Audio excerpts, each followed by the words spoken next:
hari Jumat. Upacara hari Jumat, tanggal 30 Juli 2021 segera dimulai.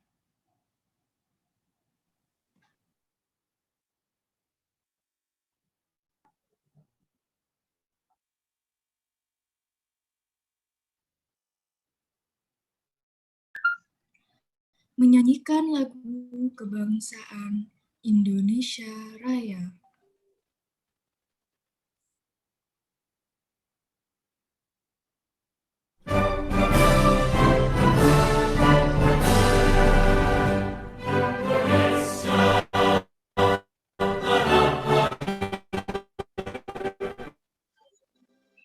Tanah tumpah.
Mengheningkan Cipta, dipimpin oleh pembina upacara.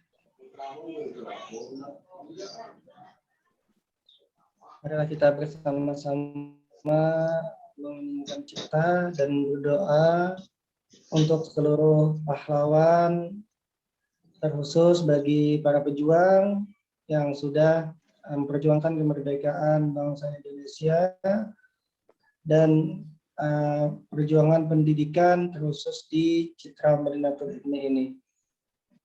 Berdoa dimulai.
Selesai.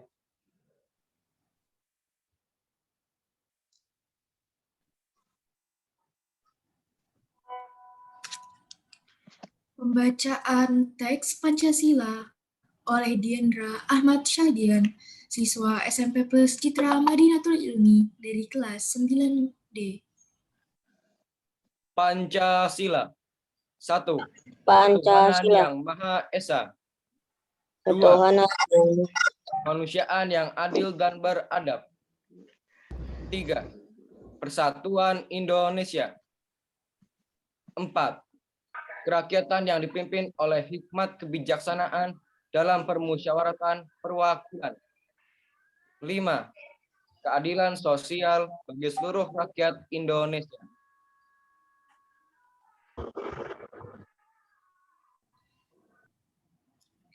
Pembacaan teks pembukaan Undang-Undang Dasar Negara Republik Indonesia tahun 1945 oleh Hana Maulida Hayati, siswa SMP Plus Citra Madinatul Ilmi dari kelas 9D. Undang-Undang Dasar Negara Republik Indonesia tahun 1945. Pembukaan. Bahwa sesungguhnya kemerdekaan itu ialah hak segala bangsa, dan oleh sebab itu, maka penjajahan di atas dunia harus dihapuskan, karena tidak sesuai dengan pri kemanusiaan dan pri keadilan.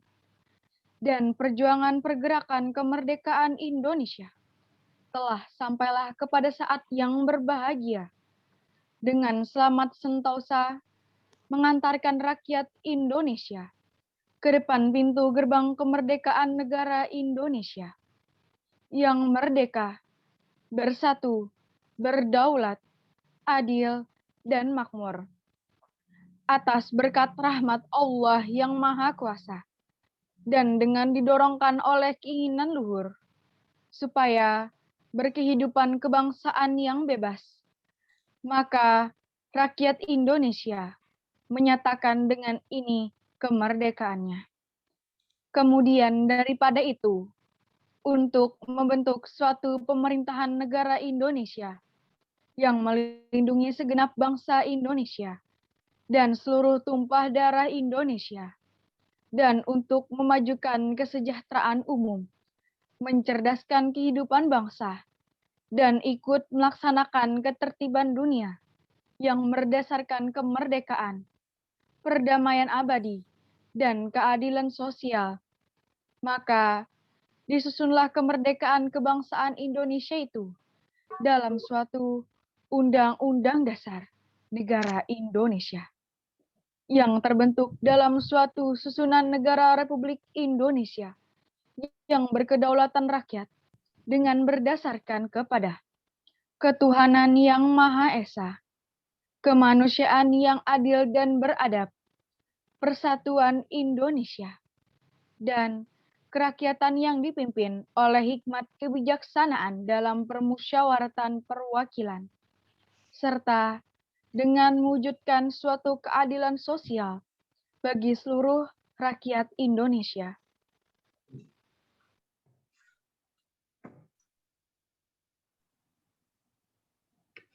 Amanat Pembina Upacara.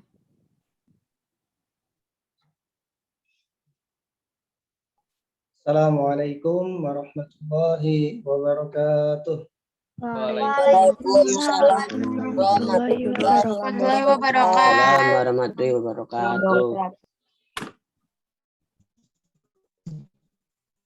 Bismillah, wassalatu wassalamu ala asrofil anbiya'i wal mursalin wa ala alihi wa sahbihi ajma'in. Amma ba'du. Rabbi israh li sadri wa yassir li amri wahlul 'uqdatam min lisani yafqahu qawli. Yang sama-sama kita muliakan seluruh PTK SMP Plus Citra Madinatul Ilmi, yang sama-sama kami banggakan dan selalu kami cintai seluruh peserta didik SMP plus Citra Madinatul Ilmi yang mudah-mudahan kita semua selalu dalam lindungan dan keridhaan Allah Subhanahu wa ta'ala.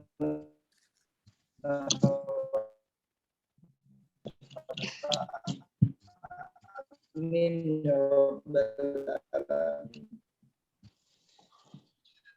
Subhanahu wa ta'ala, waktu diberikan nikmat hingga bisa kita berkumpul, kita bersilaturahmi, kita bertatap muka walaupun secara virtual dalam agenda upacara pertama di tahun pelajaran 2021-2022. Tentu ini adalah nikmat yang harus dan wajib kita syukuri. Salawat serta salam selalu kita curahkan kepada baginda Nabi besar Muhammad Sallallahu Alaihi Wasallam beserta keluarga, sahabat dan pengikut beliau ila yaumil qiyamah, dan kita sama-sama selalu berharap serta berdoa mudah-mudahan kita adalah nantinya termasuk sebagai hamba atau umat yang diakui beliau. Amin ya rabbal alamin. Nah, pada kesempatan ini seperti yang sudah terjadwal di jadwal pelajaran SMP plus Citra Madinatul Ilmi, bahwasanya insya Allah itu kita setiap Jumat akan melaksanakan kegiatan upacara secara virtual ini. Nah, walaupun sebenarnya ketika pandemi ini belum terjadi, upacara ini biasanya kita laksanakan pada hari Senin. Nah, jadi ketika masa pandemi ini, maka kita susun sama-sama jadwalnya Senin, Selasa, Rabu, dan Kamis itu kalian dipadatkan dengan pembelajaran 4 mapel 1 hari, dan pada Jumat ini adalah khusus kegiatan-kegiatan pembinaan, kegiatan-kegiatan evaluasi, dan kegiatan-kegiatan silaturahmi seperti ini. Nah, jadi upacara hari ini selain tujuannya untuk menambah kecintaan kita kepada bangsa yang kita cintai ini, bangsa Indonesia, juga adalah salah satu acara atau salah satu kesempatan untuk di mana nantinya Ustadz Ustazah berbagi atau memberikan nasihat kepada seluruh peserta didik di SMP plus Citra Madinatul Ilmi ini. Nah, jadi harapan Ustadz bahwa upacara ini wajib diikuti oleh seluruh peserta didik. Nah, jadi nantinya Ustadz akan instruksikan nanti ke wali kelas, jika ada yang tidak ikut, ini akan masuk penilaian. Masuk penilaian dan akan menjadi catatan bahwa ini juga merupakan salah satu indikator kriteria pemilihan sebagai siswa teladan. Sudah kan kemarin pemilihan siswa teladan, selamat bagi yang berhasil dan mudah-mudahan memang bisa menjadi teladan bagi teman-temannya. Pada jadwal tersebut, upacara ini kita laksanakan sekitar jam atau pukul 8.30 dan maksimal berakhir pukul 9.20. Nah, maka tentu waktunya masih panjang. Nah, jadi saya harapkan nantinya juga kalian tetap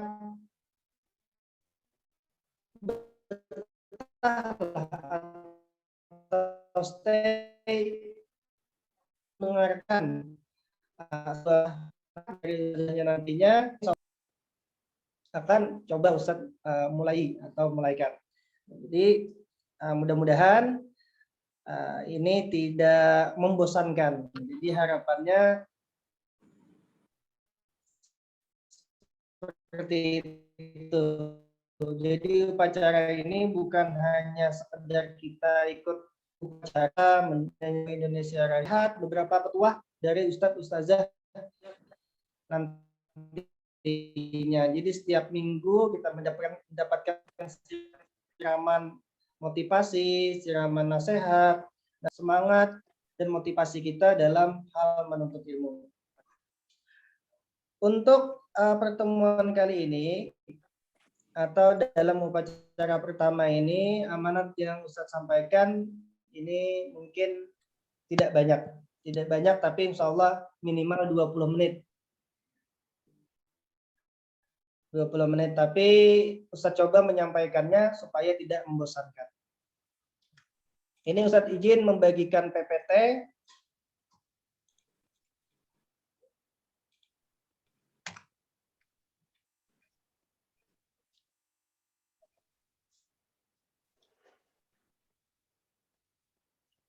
Mungkin hari ini amanat Ustadz tidak banyak, cuma ada beberapa poin yang akan saya sampaikan.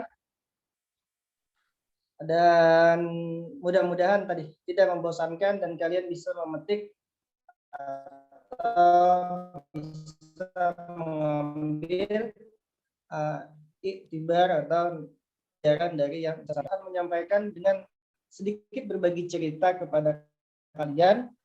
Karena dalam sebuah perjalanan kehidupan, cerita itu kita manusia harus pandai mengambil manfaat atau mengambil pelajaran dari setiap kejadian, entah kejadian yang terjadi dalam hidup kita maupun kejadian yang terjadi pada hidup orang lain maupun yang terdapat atau yang tertulis di dalam kitab-kitab maupun buku-buku yang ditulis oleh orang lain. Nah, ini mungkin kalau ada yang belum kenal Ustadz bernama Ustadz Arif Bayi Tiga Rahman, biasa dipanggil Ustadz Arif. Kebetulan Ustadz menjabat sebagai Kepala SMP Plus Citra Madinatul Ilmi. Mungkin bagi yang kelas 7, kalau yang kelas 8-9,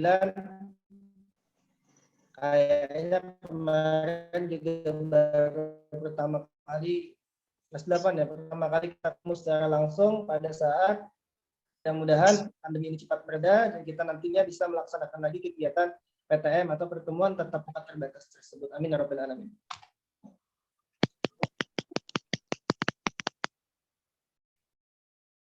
Kita masuk ke materi. Mungkin bagi siswa atau siswi yang sudah berada di kelas sekarang saat kelas 8 dan 9, pada saat kita melaksanakan pesantren Ramadan kemarin, ada sebuah cerita yang saya ceritakan kepada kalian. Masih ingat? Kayaknya tidak ingat ya.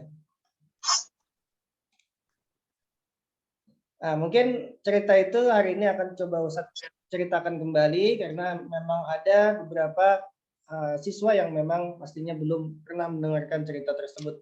Nah, sebagai peserta didik di SMP Plus Citra Madinatul Ilmi, ini tentunya hal yang wajib kalian lakukan adalah belajar. Karena tujuan kalian berada di sini memang niatnya adalah untuk menuntut ilmu yang nantinya insya Allah ilmu itu akan berguna di masa yang akan datang.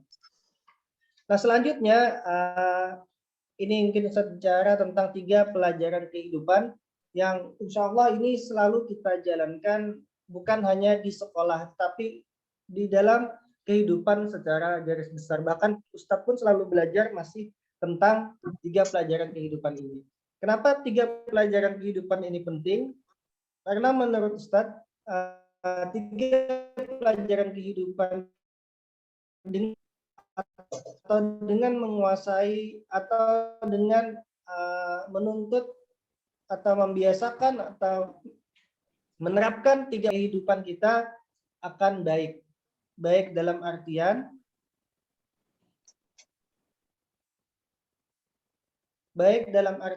ya tidak cepat galau dan lain-lain. Seperti itu. Nah, yang pertama, saya akan cerita tentang sebuah keluarga yang hidup di dalam sebuah desa. Nah, pada suatu ketika, keluarga tersebut kedatangan seorang tamu. Oh, bukan seorang ya, segerombolan tamu. Nah, jadi kondisi keluarga tersebut, dalam rumah itu ada 3 orang. Yang pertama, ayah, ibu, serta anaknya. Namun, yang anak ini dalam keadaan tidak sempurna. Jadi yang anak itu dalam keadaan tidak bisa berjalan atau lumpuh sejak dari lahir. Nah, sedangkan kedua orang tuanya normal seperti biasa dan mereka hidup ya dapat dikatakan bahagia. Nah, pada suatu ketika mereka kedatangan tamu sekitar 3 orang, yang tamu tersebut kelihatannya datang dari jauh. Ketika ditanya perihal kedatangan mereka ke rumah si punya rumah tadi, mereka menjawab bahwa mereka adalah para penuntut ilmu yang ingin menuntut ilmu di negeri seberang.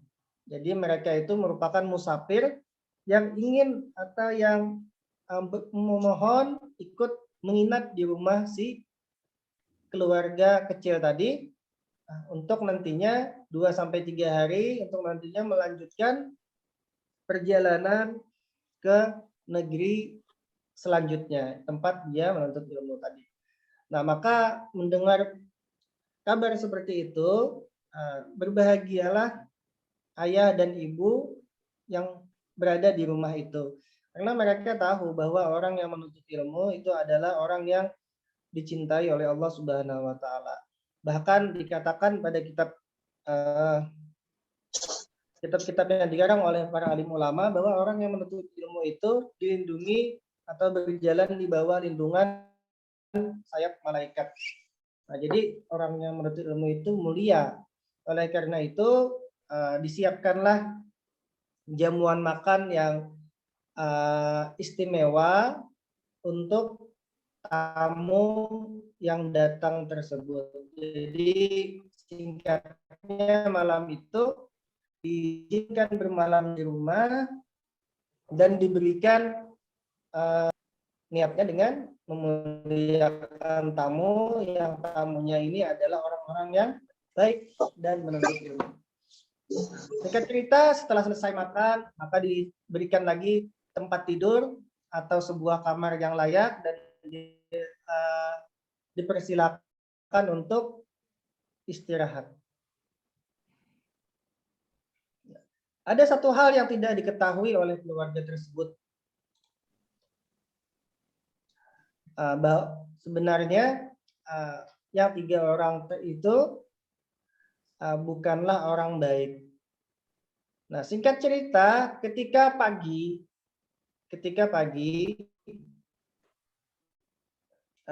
mereka kumpul-kumpul lagi makan dan kedua orang tua tadi kelihatan sangat bergembira pada pagi itu.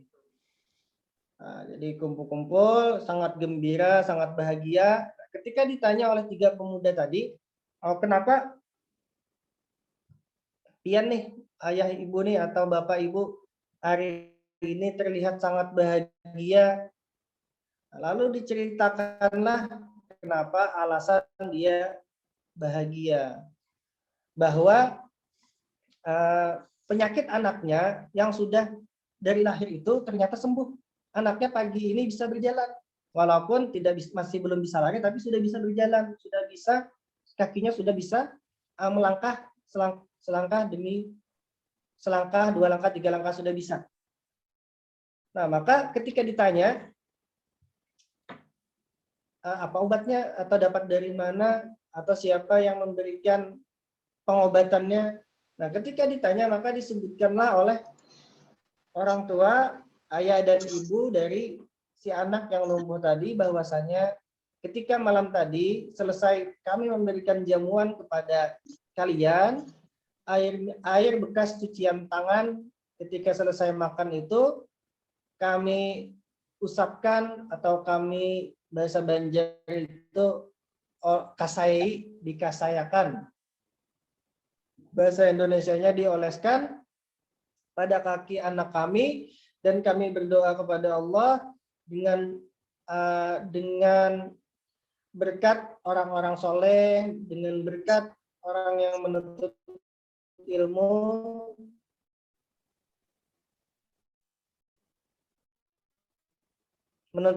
di jalanmu, dan kami yakin mereka adalah orang-orang baik, maka kami minta sembuhkanlah penyakit anak Subhanahu wa ta'ala.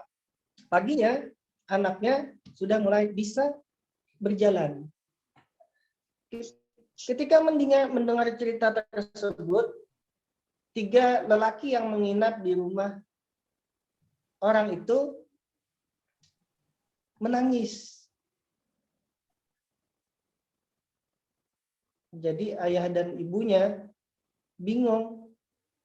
Seharusnya kan bahagia, dapat kabar bahagia, anak yang sudah lama sakit sembuh dengan berkat mereka.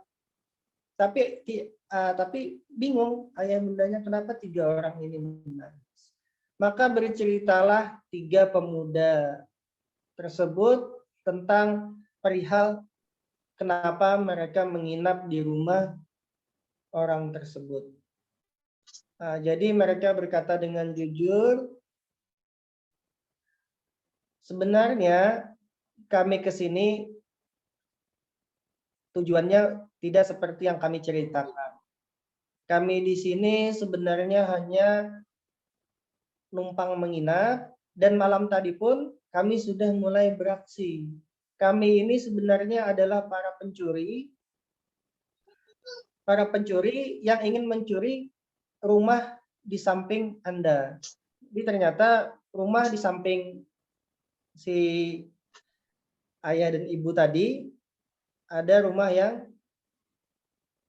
kaya, dan itu adalah target pencurian si 3 pemuda itu.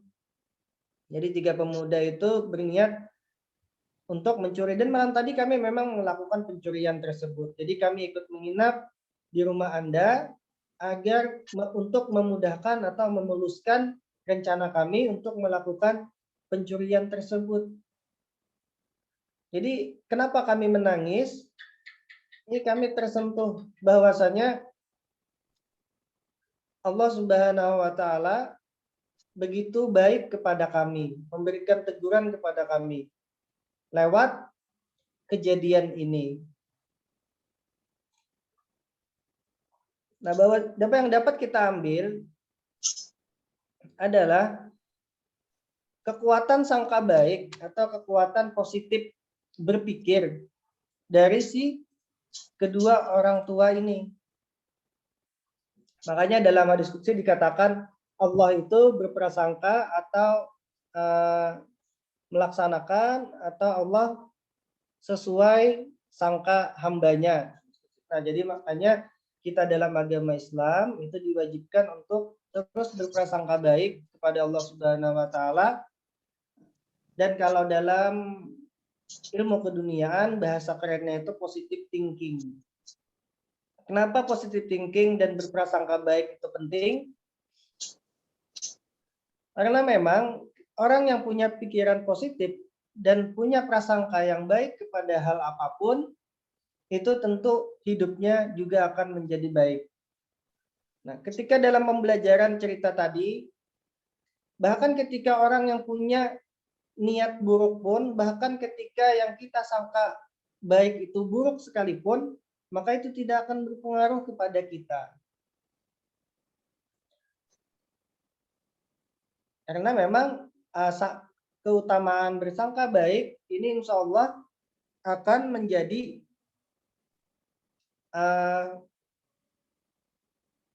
lantunan kehidupan dalam kehidupan kita. Misal ketika kita diuji oleh Allah Subhanahu wa ta'ala,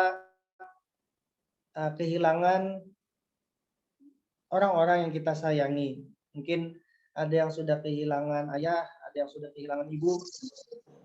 Nah, maka dalam peristiwa itu, dalam goresan takdir tersebut, selalu ada hikmah di balik kejadian. Jadi ketika ada sesuatu kejadian yang tidak baik, katakanlah tidak baik dalam kehidupan kita, yang tidak kita senangi dalam kehidupan kita, teruslah berprasangka baik, karena memang Allah selalu memberikan yang terbaik untuk hambanya. Namun yang terbaik bagi Allah belum tentu terbaik menurut kita. Yang baik menurut Allah itu kan belum tentu kita senangi. Contoh, kalian sebenarnya sangat ingin masuk sekolah, misalnya di mana gitu. Ternyata dipaksa oleh ayah dan bunda masuk di SMP ini. Ketika masuk banyak sekali ternyata hafalannya, banyak sekali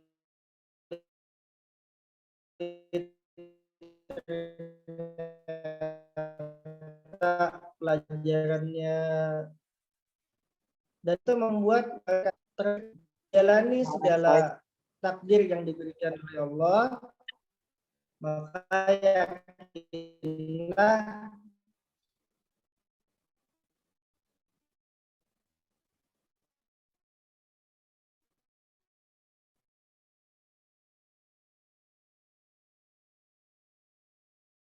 yakinlah diri itu yang baik dan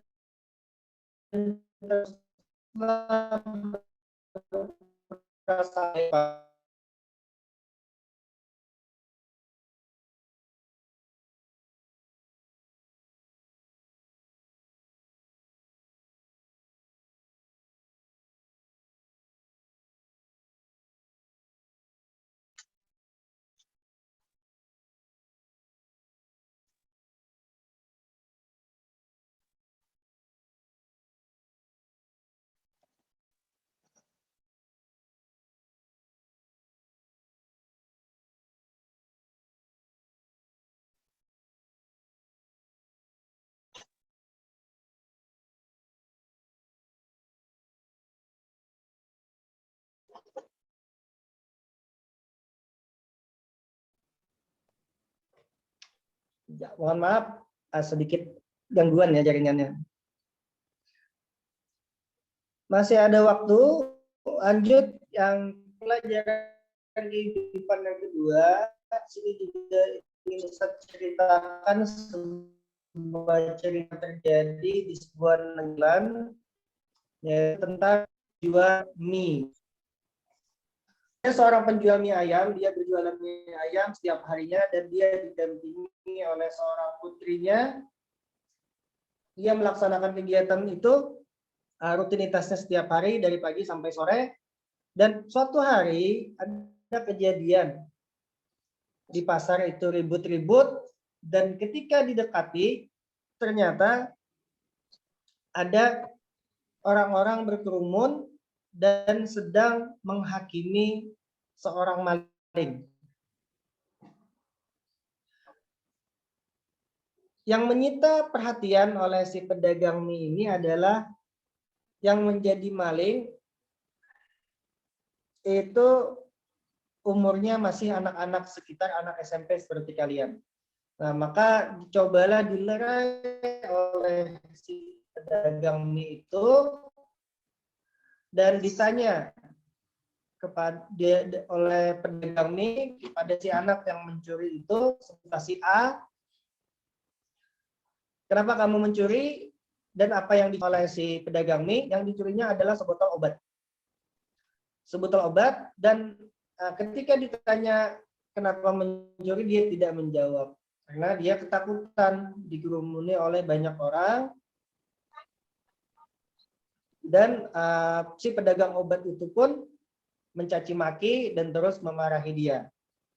Nah, selanjutnya si pedagang mie itu karena melihat si anak kecil itu merasa kasihan, lalu dibayari atau dibayarkannya lah seharga obat itu ke pedagang obat. Dan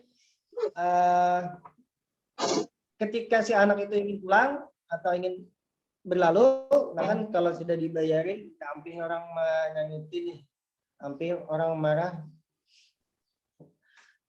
pada anak itu. Jadi dilepaskan dan diberikan sebungkus mie ayam kepada si anak tersebut.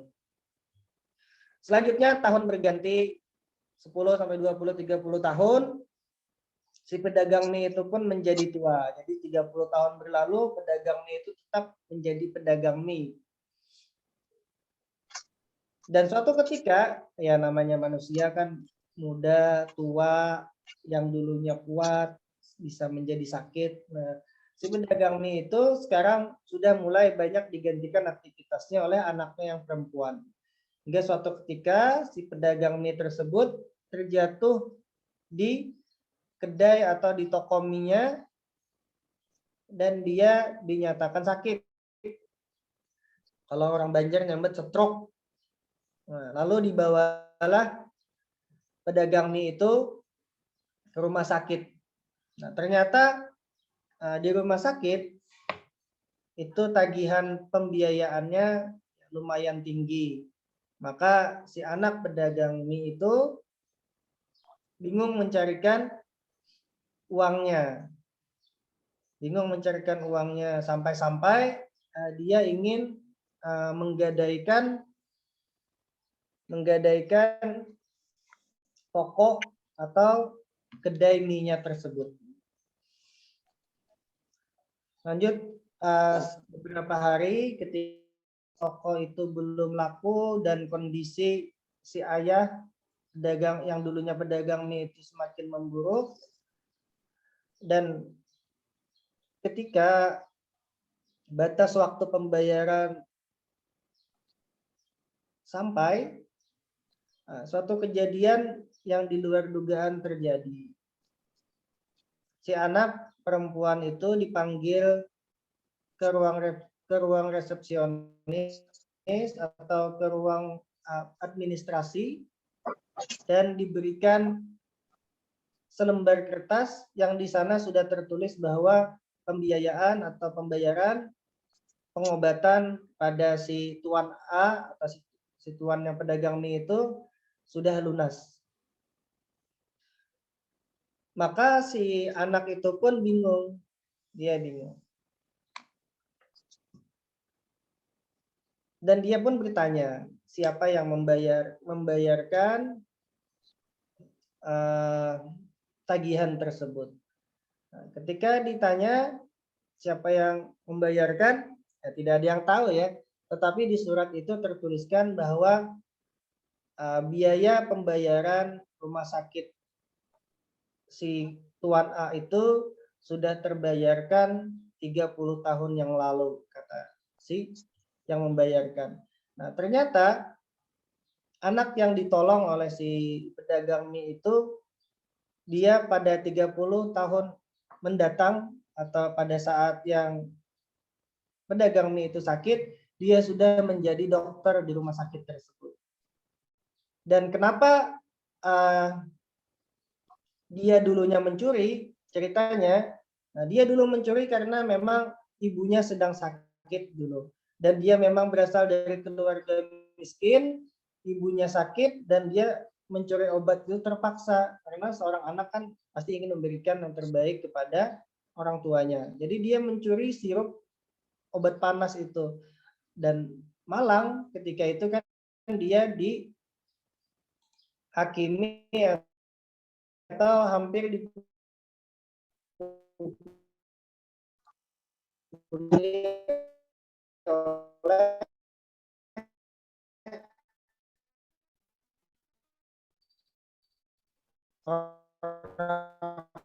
orang di dagang masker. Dagang itu menolak, dagang seperti apa? Akhirnya 30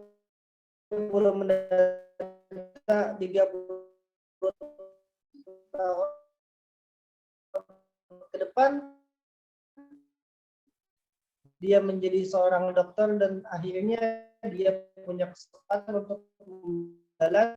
Dia sakit, ingat bahwa ini adalah, maka dia berinisiatif untuk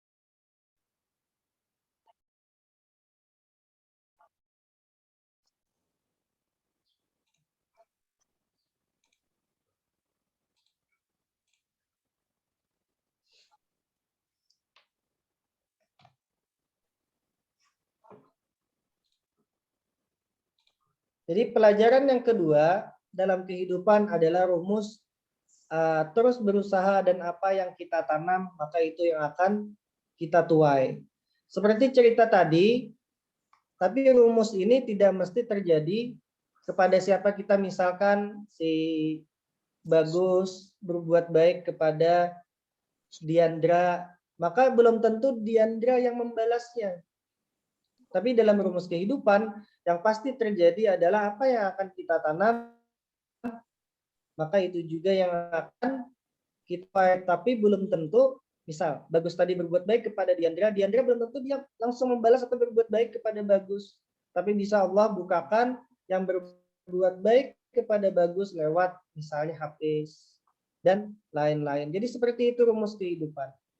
Dan percayalah ketika kalian berbuat baik kepada orang lain, misal membantu kawan, misal kawan dalam kesusahan, misalnya kemarin kita di Al-Falah kan ada kebakaran. Nah, ketika kalian membantu, entah itu dengan uang, entah itu dengan OSIS misalnya penggalangan dana, dan lain-lain, tidak mesti kebaikan kalian itu langsung dibalas atau dibalas oleh pesantren Al-Falahnya, tidak kan? Maka rumus kehidupan yang terjadi, tapi yang perlu kita yakini adalah kebaikan yang kita lakukan, apa yang kita tanam hari ini, maka itu juga yang akan kita tuai di masa yang akan datang. Contohnya kalau hari ini kalian rajin belajar, rajin menghafal, akun uyuh-uyuh, meluangkan waktu, menghentikan misalnya kegiatan-kegiatan yang tidak bermanfaat atau kurang bermanfaat seperti main game dan lain-lain, maka insya Allah di kemudian yang kalian tuai adalah hal-hal yang baik juga. Nah, seperti itu rumus kehidupan yang biasa atau yang lumrah terjadi. Jadi kalau kalian ingin menuai pohon durian atau ingin memetik buah durian, jangan menanam singkong. Ya kan? Kalau kalian ingin hidup kalian baik, jadi orang sukses, jadi orang yang berharga di masa yang akan datang, maka pantaskanlah diri kalian dari sekarang. Karena kehidupan itu adalah proses. Apa yang hari ini kalian lakukan, hari ini kalian susah dalam menuntut ilmu, insya Allah di kemudian hari kalian akan menuainya. Nah, selanjutnya yang ketiga, ini mungkin waktunya sedikit lagi. Kita juga belajar dari sukses di masa lampau. Contoh, kalau kalian kenal dengan Muhammad Ali, beliau adalah petinju kelas dunia. Ada yang kenal atau pernah mendengar telawasan kan? Mungkin yang kalian kenal sekarang Valentino Rossi.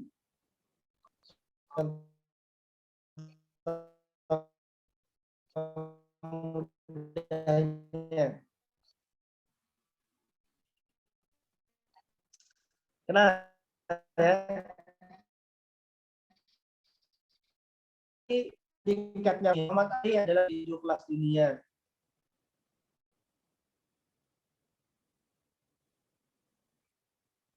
Muhammad Ali adalah petinju kelas dunia. Selanjutnya juga Valentino Rossi adalah pembalap nomor 1 di tingkat dunia.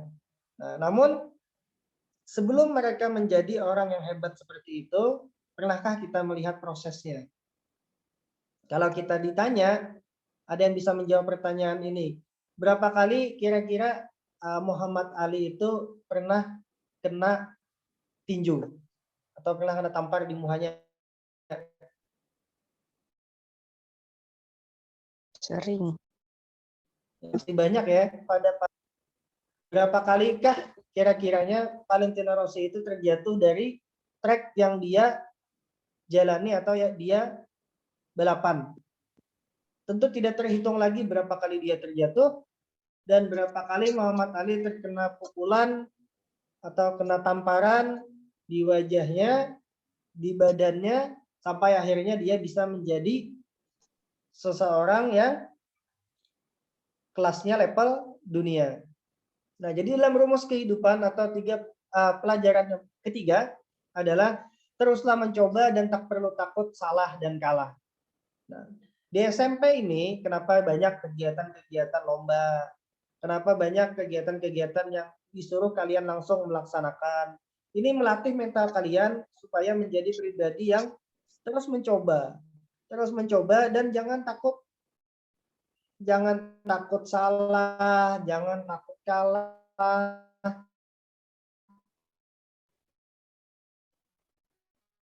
Karena orang-orang yang sukses dan hebat itu adalah orang-orang yang bukan tidak pernah salah dan bukan orang yang tidak pernah kalah. Bahkan mungkin orang-orang hebat tersebut adalah orang-orang yang sering sekali salah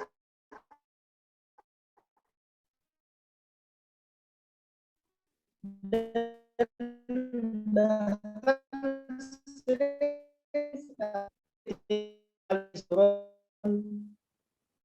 salahnya nantinya kan kita bisa perbaiki. Jadi lebih baik orang yang mencoba salah dan kalah dibanding orang yang tidak melakukan apa-apa. Percayalah bahwa kita manusia ini selalu diberikan ujian, dan ketika ujian itu bisa kita lakukan dan kita laksanakan, maka kita akan terus ujian itu diberikan. Contoh, ketika kalian ingin naik ke kelas 8, maka akan ada ujian munakasyah, ujian kenaikan kelas, menjawab soal, menghafal, dan lain-lain. Dan ketika kalian naik, insya Allah kalian sudah satu step atau satu tingkatan lebih tinggi dibanding yang kelas 7.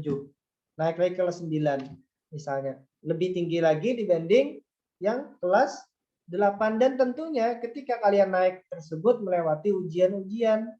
Ujiannya PTS misalnya, PAS, ujiannya munakasyah misalnya. Nah, seperti itulah rumus kehidupan. Kalau dalam kehidupan ujian itu bermacam-macam. Entah nantinya kita ya tadi kehilangan orang yang kita sayang dan lain-lain, maka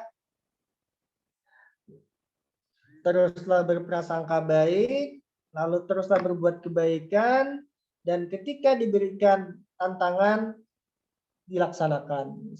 Setelah ini mungkin akan ada juga kegiatan sanggar. Nah, jadi kalau ada ekskul atau kegiatan plus yang diadakan oleh sekolah, itu jangan berpikiran seperti ini.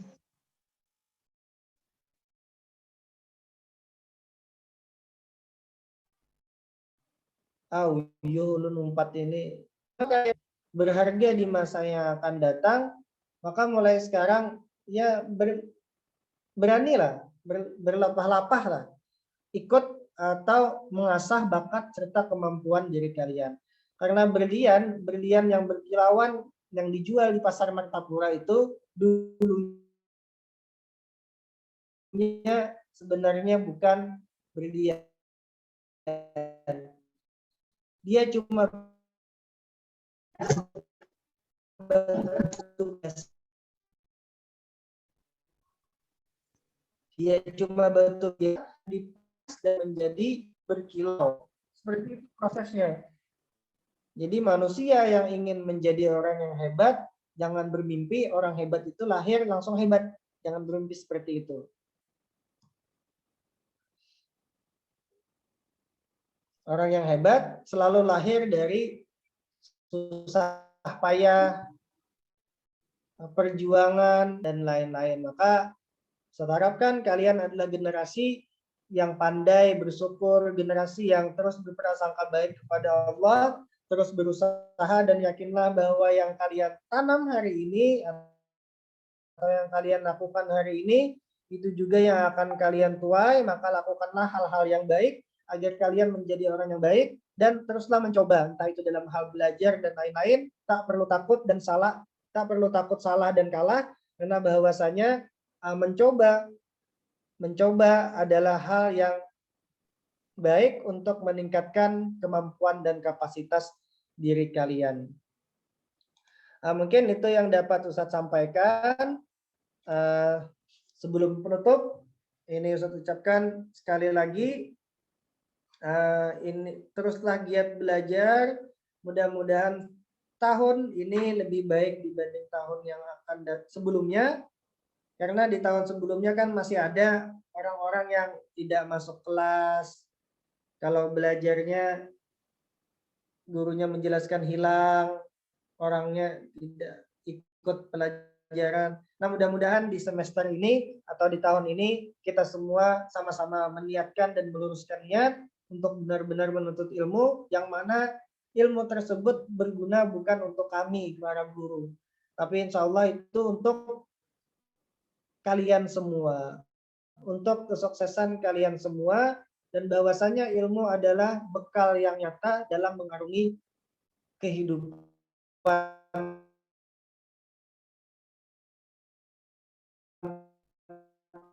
ini. Saya ucapkannya topik hidayah.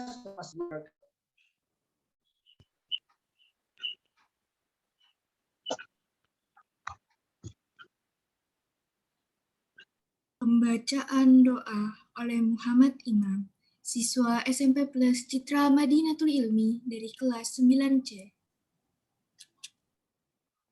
Assalamualaikum warahmatullahi wabarakatuh. Waalaikumsalam warahmatullahi Waalaikumsalam warahmatullahi wabarakatuh. Bismillahirrahmanirrahim. Alhamdulillahirabbil alamin. Wassalatu wassalamu ala asrofil anbiya'i wal mursalin wa ala alihi wa sahbihi ajma'in. Ya Allah yang Maha Pengampun, ampunilah dosa-dosa kami, dosa kedua orang tua kami, dosa Bapak Ibu guru kami, serta dosa para pahlawan bangsa yang telah gugur mendahului kami. Ya Allah yang Maha Pengasih dan Penyayang, anugerahilah rasa kasih sayang dan saling pengertian di antara kami, serta berilah kesabaran dan keikhlasan kepada Bapak Ibu guru kami dalam mendidik kami. Ya Allah yang Maha Pemurah, berikanlah kami kesehatan, kecerdasan, serta petunjuk dan perlindungan-Mu dalam menuntut ilmu, sehingga kelak kami dapat berguna bagi agama, nusa, dan bangsa. Ya Allah yang Maha Kuasa, karuniakanlah kepada kami semua ilmu yang manfaat lagi berkah, serta selamatkanlah kami dari semua mara bahaya dan tipu daya.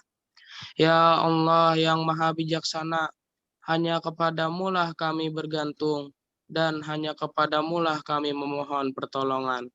Maka kabulkanlah doa dan permohonan dari hamba-Mu yang lemah ini. Rabbana atina fid dunya hasanah wa fil akhirati hasanah wa qina azabannar. Subhana rabbika rabbil izzati amma yasifun. Wassalamun alal mursalin. Walhamdulillahi rabbil alamin. Wassalamualaikum warahmatullahi wabarakatuh. Waalaikumsalam warahmatullahi Assalamualaikum warahmatullahi wabarakatuh.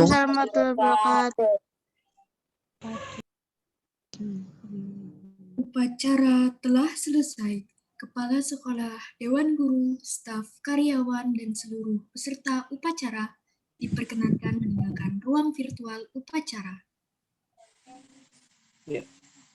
Assalamualaikum warahmatullahi wabarakatuh.